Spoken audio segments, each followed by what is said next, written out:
Time for some We questions. have some questions? Let's go. This is Kathy. She says, I have been married for 20 years, but I'm at the point of a love-hate relationship with my husband. I excuse me, have prayed for him, but I dread seeing him come home from work. What should I do? I'm so tired. She doesn't say why. She doesn't say what he's doing, but I hate him. I don't know what's... you know, I'm a great believer in couples going away to another location, get away from the house, get away from the humdrum, get away from work, spend a time together, just the two of you, and relax and see if you can't rekindle the love that you had before. That thing is in bad shape, but I won't tell you to go to some counselor. Just get away.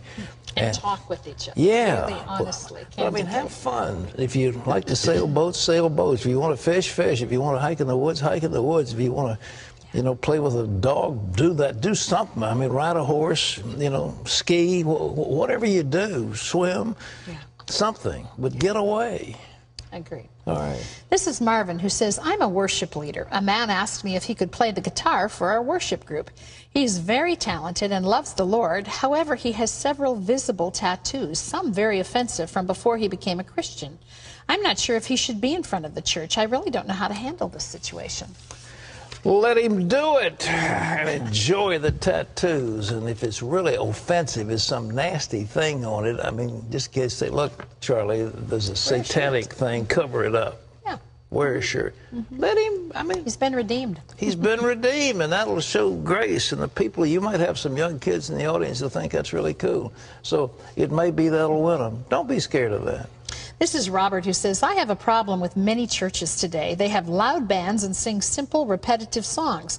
The Bible says to sing hymns. These aren't hymns. I've also noticed children running up and down aisles with no adult supervision and people bringing food and drinks into the sanctuary. Have people forgotten this is God's house? Well, the Bible says, make a joyful noise unto the Lord. Serve the Lord and with they did singing. eat on the mount. You know, I remember Catherine Kuhlman, God bless her, said, I think we're getting too familiar with God. And we really are. I mean, would you go into the Buckingham Palace for an audience with the Queen in muddy boots and a scraggly beard without being washed and clothed? Of course not. You'd wear your best clothes and you'd dress up. You're coming into the presence of the King of Kings and the Lord of Lords.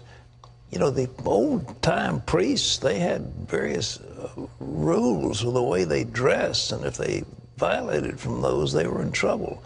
I do think it's time to, you know, shape up. We've gone too far with this casual, I mean, casual's good, but I'm with you. Is some of that music I can't stand. They call it worship. It drives me nuts.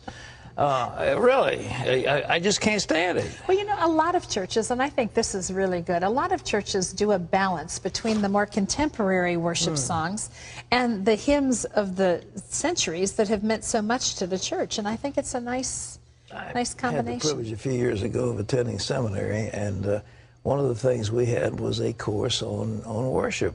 And what the idea is you build up the worship, you know, little by little, at various phases, to a point where you're offering yourself, and actually the offering is the giving yourself or an invitation to something.